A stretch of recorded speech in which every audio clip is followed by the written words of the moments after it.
Hey guys, welcome back to the channel. And this is something new that I've been trying to do over for quite some times now, probably since last year. And right now we're here, so pretty much as you guys can see, it's an Arsenal podcast. So it's mostly my thought after the game. So today we have Brentford away from home, and we are going to basically discuss about it. Not quite discuss about it, but from my side, I would just put on my thoughts about what I think about the game.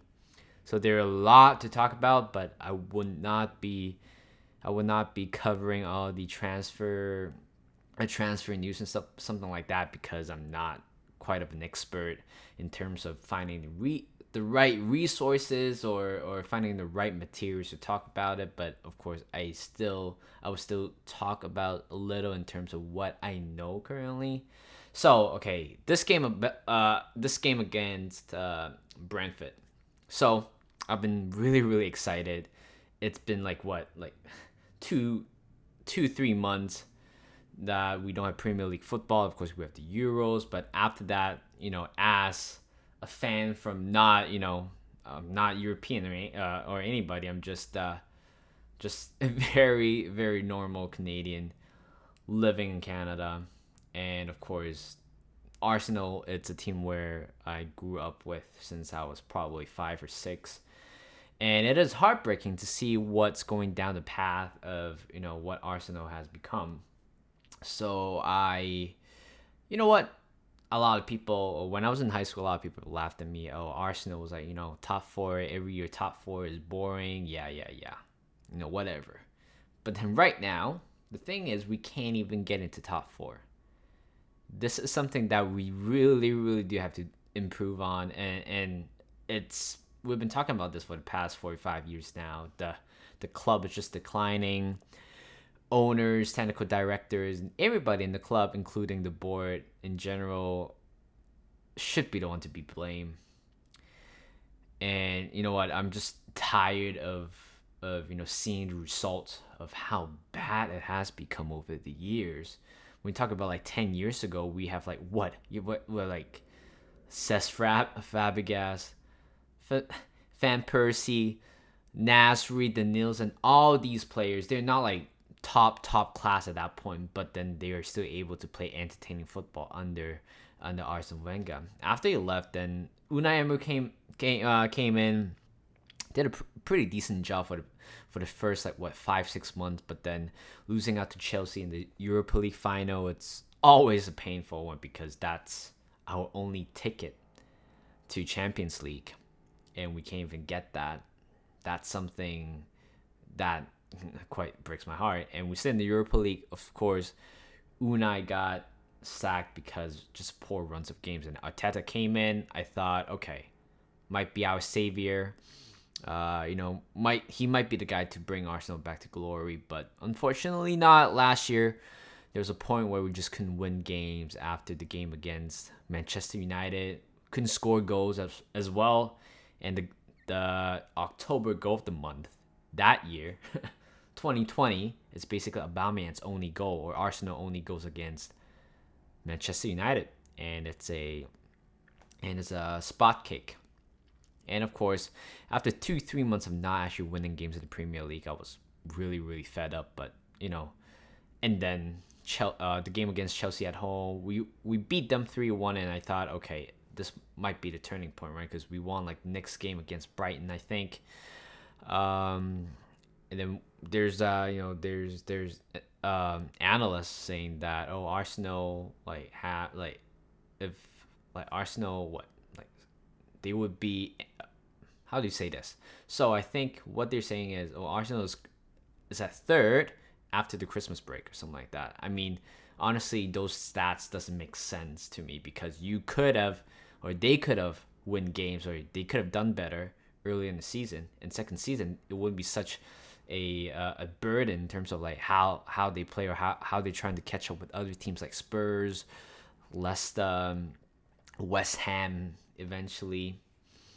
And right now, going on, okay, so that's like the before stuff. And then the transfer window so far, we've been quite active. It's quite exciting to see It's not like a first team signing. So the first one we have Nuno Tavares, a backup to Tierney. A lot of injury problems on the left side for him for the past 2 years, and I really do hope that this year he's gonna get fit every year. And then next we have Albert, Sambi, Laconga. Again, a very promising young player. Might not be the first team player that we're looking for, but hey, I think in the next few years he is going to be nourish a lot as a player, and I really do hope that he has that kind of potential that we want to see in him. And then Ben White, 50 million. Not sure about this signing because no, based on the price tag, I don't think he worth 50 million. But the thing is, it looks like Arsenal is looking for some homegrown player, and he is one of the homegrown players that is currently available or suits Arsenal. Apparently, he is a ball-playing defender, and this is something that Arteta has been trying to build around. It's just like passing around from the back and the transition in the middle, and of course, eventually leads to a goal. And Arsenal has been really, really poor with that. I think it's kind of inherited from Unai Emery. Remember when Petr Cech was the starting goalkeeper for the first few months until Leno came in, and thought, okay, things are getting well, because Petr Cech was not that type of player that can control the ball that very well. He is a shot stopper. He is not some sort of a ball playing goalkeeper or anything. So that's what Ben White do, is to it's to help Arteta to solve the passing around the back kind of play. And then, all right, all those hypes. And then for the past week or so, we've been linked with so many attacking players. James Maddison, Martin Odegaard is back in the radar. Pretty much Arsenal is looking for him, looking at him as our option. James Maddison, of course, we would love to have James Maddison in the team, but unfortunately he is much more expensive than Martin Odegaard. But then the thing is, Arsenal has to put more money into Martin Odegaard because I feel like because he has that kind of a Premier League experience. He knows how to score goals. He knows how to provide goals, assists, and everything. Always a constant goal threat for the other team. And of course, I was a big fan of him, I think, since the day when he got transferred from Norwich to Leicester. And yes, he is probably the one that we're talking about. And then Tammy Abraham has been linked with Arsenal as well, but apparently it's not that realistic anyway. I don't think Chelsea would want Tammy Abraham to be loaned out to Arsenal. Honestly, it's much more of a rival content behind that. And we need a second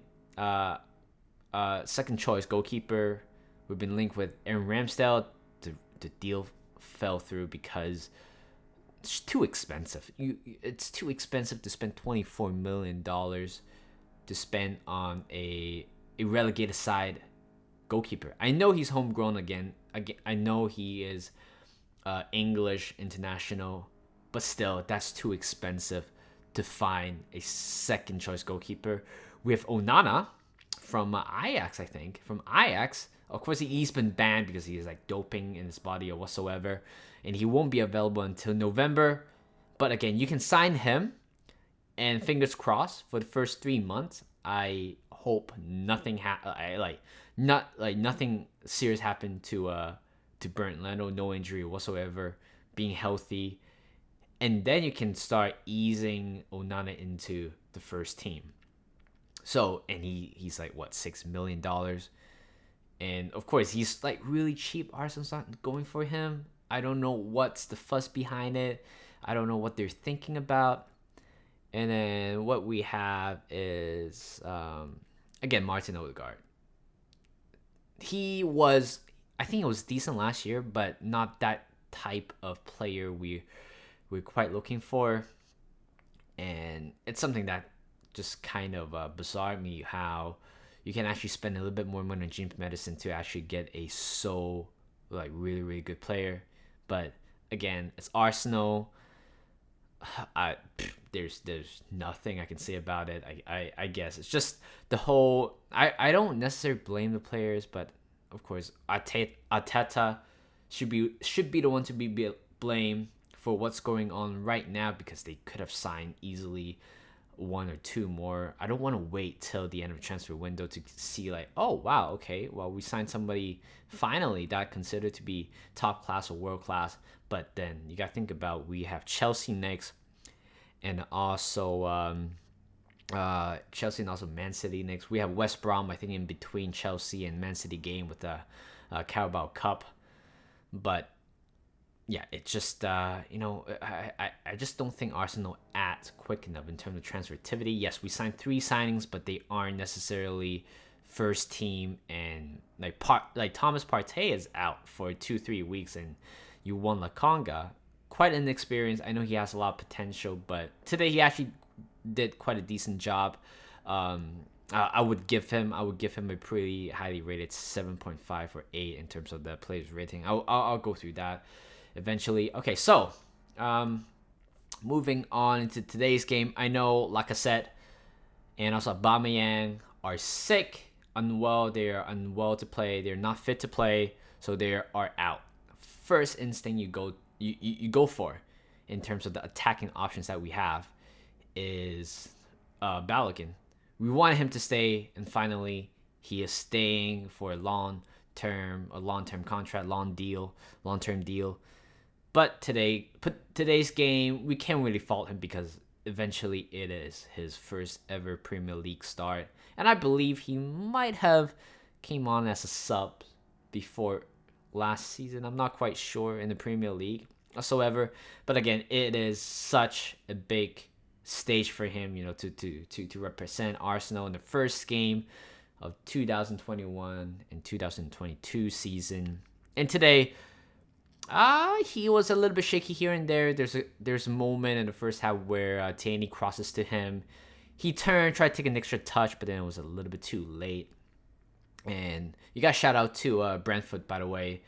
Haven't gone up to top flight football for 74 years, and finally today they're here beating Arsenal. You gotta give it to them. I didn't really watch the whole game. I watched the whole first half, and then I got a little bit of a not medical. It's like I have some medical scanning in the afternoon, so I was able to watch the final maybe 25 minutes of the game, 30 minutes of the game. And first half, what I can see is that Arsenal, it's the same Arsenal that we watched compared to last year. Nothing changes. There's no upgrades in terms of the starting lineup except Ben White. But then again, the back is very, very shaky in terms of Pablo Marie. Marie, it's decent, but he can't be a top class player, unfortunately. You need Gabriel. Well, he is out for 3 weeks, and he won't be back until September. So Pablo Marie and also Ben White, the partnership, it's not what we're looking for, but that's all we have for now. But then the back four has been very, very sloppy.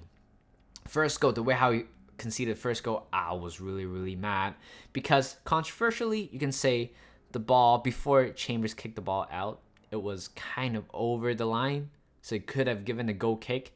But still, the fact that he kicked it right in the middle of the pitch, and in their final third, like in Brentwood final third, it's always so dangerous. They got the ball back, they attack, and then boom. What a great finish by the player. I forgot who scored, just didn't really check. And that's 1-0. And of course, when they scored there, you're like, oh my god, shit is about to be shit's about to happen again. And Arsenal just couldn't really get the rhythm back, apparently. It's just like every time we push to the final third, boom, but then there's no end product. All I saw today was just like constantly crossing from the side, from Tierney's side to from Chambers crossing in the middle. But then you don't have Giroud, that type of player, to be in the middle. Well, you have Balogun, he's strong enough, fast enough, but not that type of level yet. And then, Brentford just, clears it away. clears the way every time we cross the ball in the middle. There's literally no attacking awareness anymore from Ateta because that's not working. I don't know why we keep crossing in the middle because well, eventually in the last 20 minutes, Pepe almost scored, the consolation goal, but then David Raya from the other end, the goalkeeper makes a fantastic save there, and that was probably the only crossing chance that we had that could be, that could end up in a goal, but then it didn't happen. Honestly, I cannot fault any of the players. I don't think they did horribly, but then the whole tactical wise, strategically wise, we have been so poor. We're just so clueless in the final third, and then the fact that Brentwood could have scored more than 2 goals. The way how they're attacking us is just nobody in the middle. Shaka is not tracking back. Sambi is not tracking back either, and all what you're exposed to is just Pablo Marie, Tierney, Chambers, and also Ben White, and of course at one point where Brentford just passing the ball around, and all you were seeing was just you would see Tierney playing in the middle, and you got Pablo Marie on the left back position. We just didn't really know what to how to defend, and every time when we got pressed by Brentford, we just looked very vulnerable in general. And this is something that it has been ongoing for quite some times, and it's not pretty to look at. And the second goal literally brings me back to the time where Stoke City was dominating Arsenal with I forgot his name, Delft or something like that. The guy with the I'm pretty sure you know who I'm talking about. The guy who has a cannon arm. And Fabianski, on the other hand, always misses the first punch, and the defender just didn't know how to deal with it. We have Sol Campbell, Sylvester at that point, Scalacci, De Jure, and everybody at the back. Just couldn't deal with it. And today it happens again, 13 years later, with a throw-in just like that. And what bizarre me is we just couldn't really get the first ball out. And this is something that I want to talk about as well. The first ball. When I was in high school, my football coach always, encouraged me to attack the first ball no matter what. Hit it far or just don't let it bounce. The thing is, Pablo Marie heads the ball, but not quite cleanly. And then boom. The second bounce. Again, the second bounce. We keep losing the ball to the second bounce because we can't really tackle or we can't really attack the first ball. And then second ball, eventually, Brentford score. And you cannot blame Xhaka and Tierney because the ball was already in the air. And Brentford, whoever gets there first wins the ball because technically they do have the advantage. They heads the ball in. But then again, we just couldn't really deal with that. We just need that type. We just need that type of solid defending that we've been craving for. And yes, over the years, I think defensively wise, we did improve as a team. But attacking wise, we're just not there. We're just sleeping. 5-6 years ago or 10 years ago, this is a game that we already won. Last year, we played against Fulham. We beat them 3-0. And I thought, okay, all right, something new. We a brand new start to the season. 3-0 win, top of the table. I know even though it was the first game. But hey, it's still really, really... It has a good feeling that you beat a team, no matter what team it is. But especially for Brentford, they were also newcomer.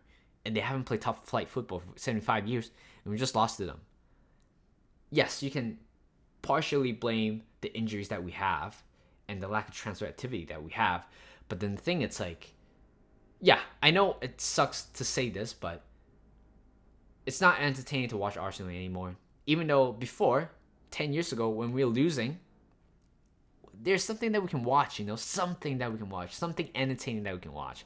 But today, everything was just so lackluster, lack of creativity in front. Smith Rowe. Well, uh, he did he did an okay job, but not like top class player.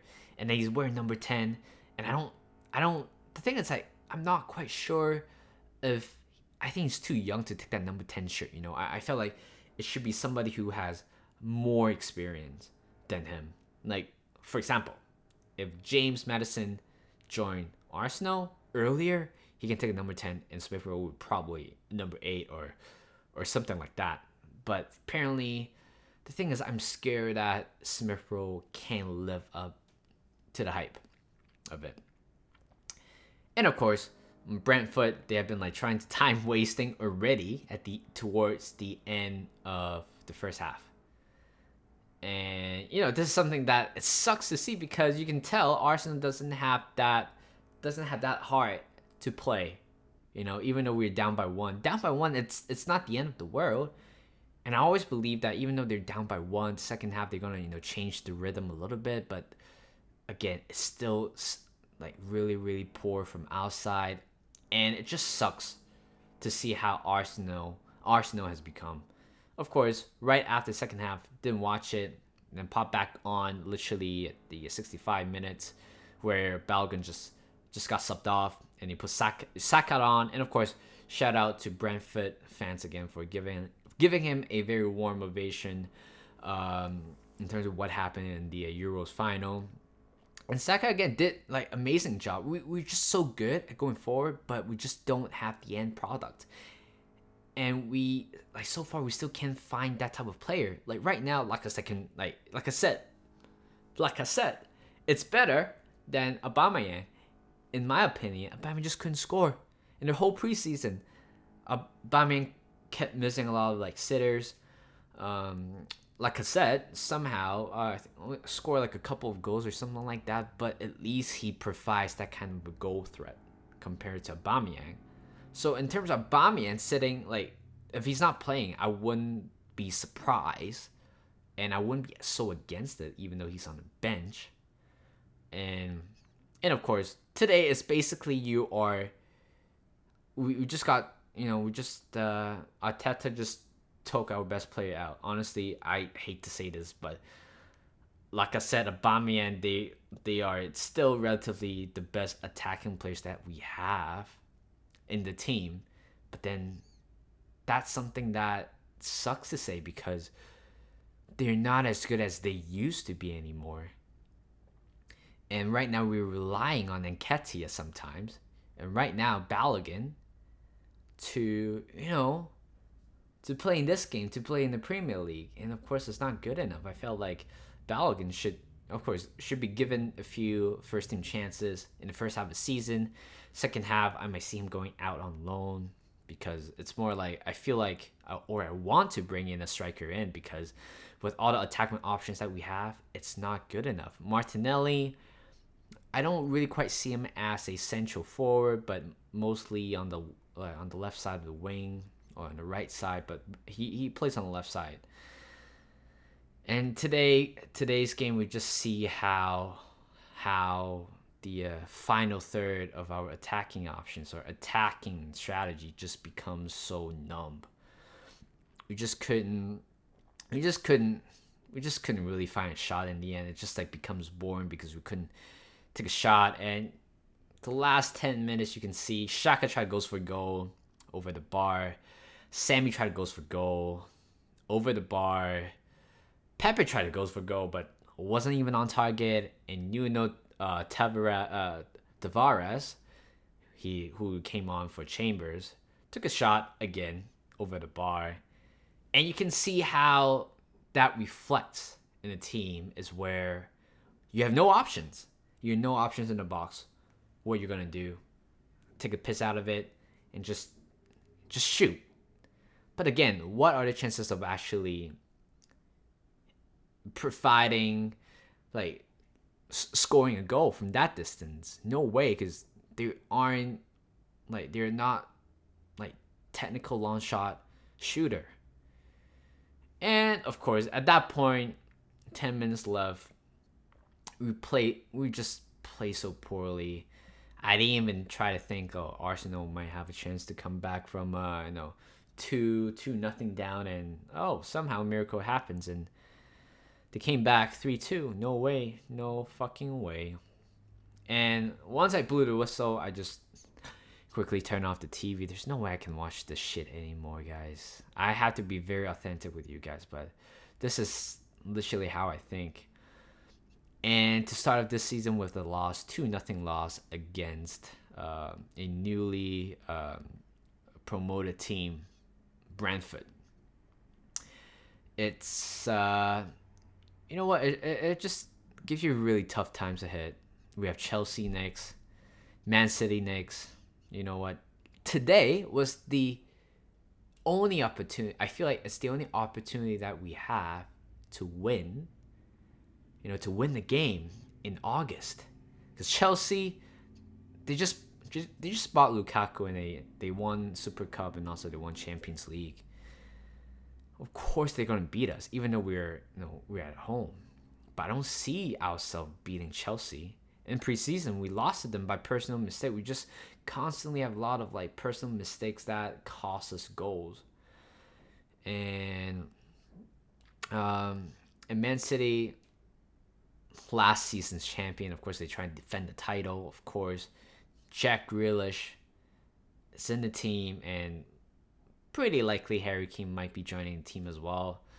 But of course, it's a very complicated deal. And I just don't see them winning those games. But of course, as a lifelong Arsenal fan, I took my personal work day off for them, to watch them. But would I be making a mistake? Because I love Arsenal. I want to watch them, even though they're going to lose. But they're literally nothing that I can watch them, isn't it?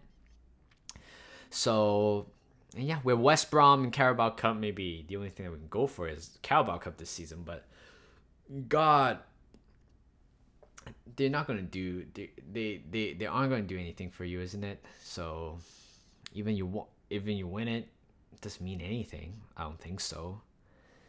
And yeah, it's just like really tough.